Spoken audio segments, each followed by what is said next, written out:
New update, Hairstylist has been taking keeping my hair. I am not oop. Oop is ooh fed up so bed up.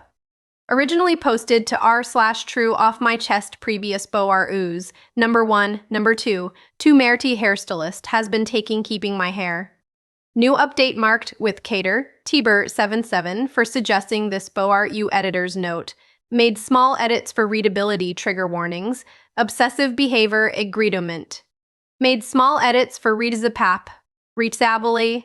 I'm also going to be vague because obvious reasons. I'm 30s F and my stylist is 40s.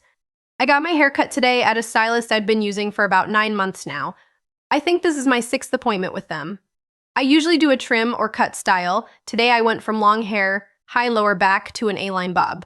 Again, since I started seeing this person, I usually get current style maintenance trim. This time was a dramatic length adjustment. So they took a picture and pal things cow. That's all totally fine and normal.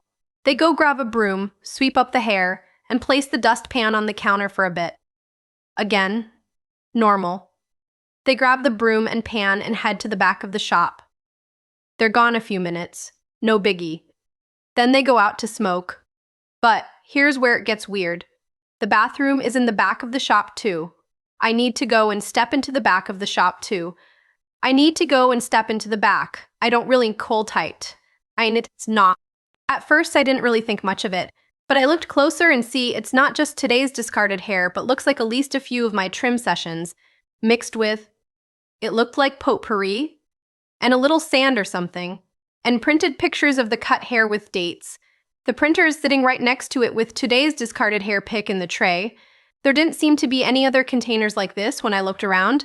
It was fluffing weird, so I took a pic on my phone. I honestly didn't know what to think or do and went back out into the salon. They came back in and I mentioned that I went to the restroom and they seemed to freak out a little but didn't mention it.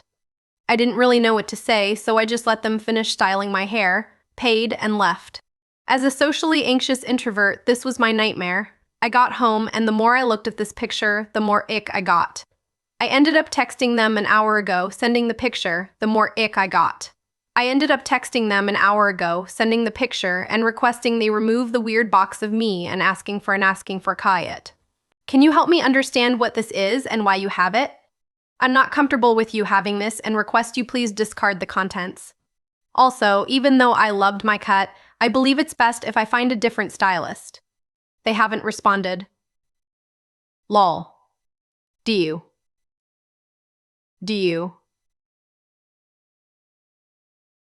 Number 1, December 1, 24. 1 week later. Long post admins, please allow this separate post update.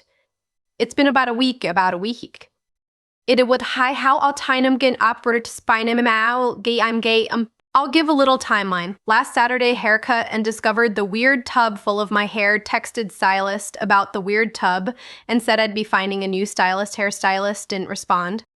This is where I left off in the last post. A lot has happened since then.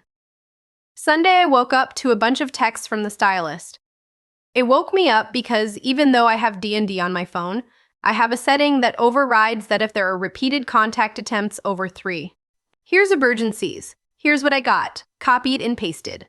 3:49 a.m. I recommend going to a different stylist because of this. It's not a big deal. Small towns and people talk and you may not find anyone that will take you after this, so I'd reconsider. I don't like threats. 3:51 a.m. So I have your biological material and it's mine property now. I can do what I want with it. I kept it because I can and it means a lot to me. 3:48 fiber. I know what it looks like, it's mine. 4 a.m. You need to respond to me because I think it's a misunderstanding apt what this is it's nabdi and saying you are switching stylists has me triggered. I do good work, you said so. 4,200 tumber client separation fee. So yet you can't just say switching stylists with more consequences. And I know you said you already tried a few pre-PL before me. They not many beauty PL in the area. 4:11 a.m. Asking for an explanation for a stylist having hair in a salon is crazy. Where else would you find hair at I didn't do nothing wrong, but I will get rid of it if you gonna cry about it, but only if you want be switching to Nain Hark haircut. You mean a lot as a client and always tip well and do good work, so it doesn't make sense.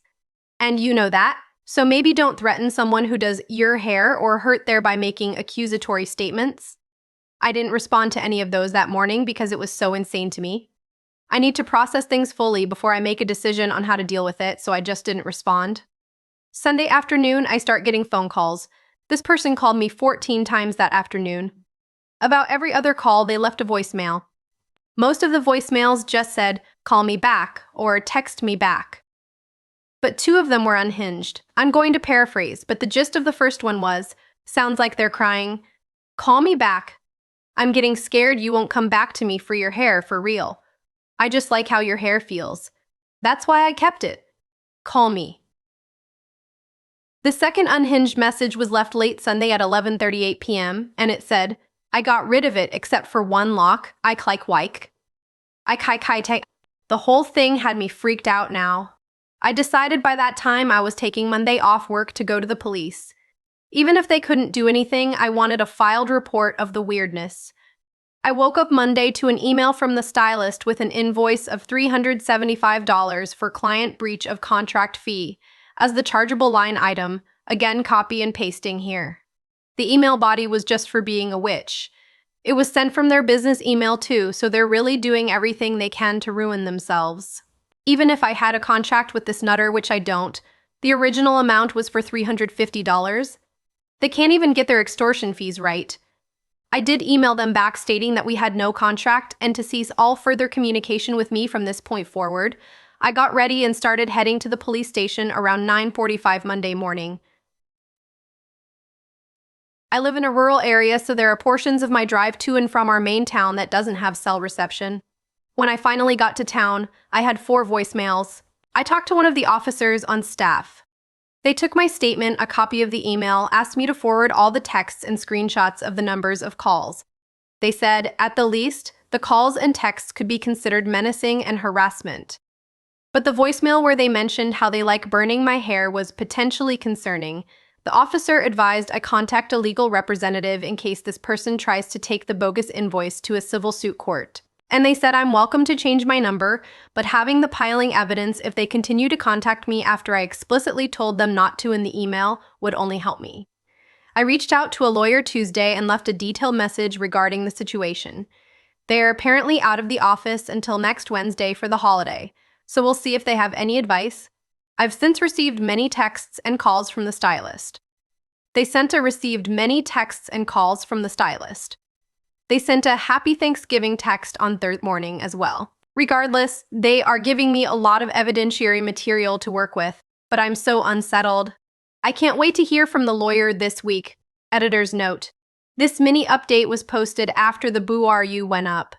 I added it in the first Boo RU per the sub-rules mini update, in comments, December 8th, 2024, 1 week later from update.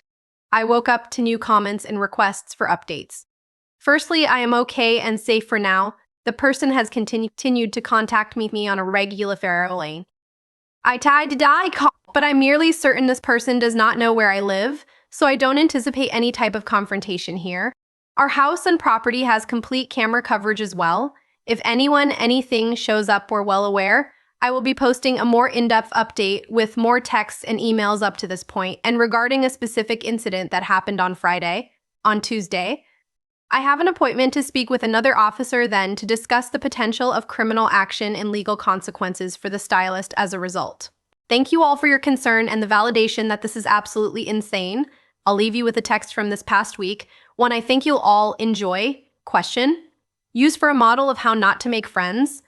Once again copied/pasted, 5:12 a.m., 12/4/24, don't never say never. You're never coming back, don't make me laugh. I don't want your ass back, you can beg me though. Might help. Update to December 12, 24. Here is the long-awaited post. Sorry for the delay, I think I mentioned before, I'm a processor so it takes me a while to work through my thoughts and feelings on things. This situation and update may not be as satisfying as many would have hoped, but here it goes.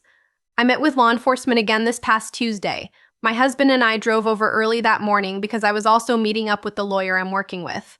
Aside from the near constant texts, calls, and emails, I wanted to pursue legal action for a specific issue. Allegedly, the stylist had tried to have my credit card canceled. Apparently, they used the last 4 digits of my card, called the customer service line for the card, and tried to cancel it. I got a call from the fraud department shortly after this person attempted to do this, trying to verify everything to see if I actually wanted to close my account and dissolve my credit line with them. To be clear, the stylist not successful in their alleged attempt. They couldn't provide the basic information you need for such things like my actual last name. It's unusual, and they gave a name that was almost similar, date of birth, address. Apparently, they thought they could accomplish this with just my name, phone number, and the last 4 digits of the card number. I didn't cancel the card but did request a new one for obvious reasons. I had no clue why they would want to cancel my card, to inconvenience me. Yep, that's exactly why. Allegedly.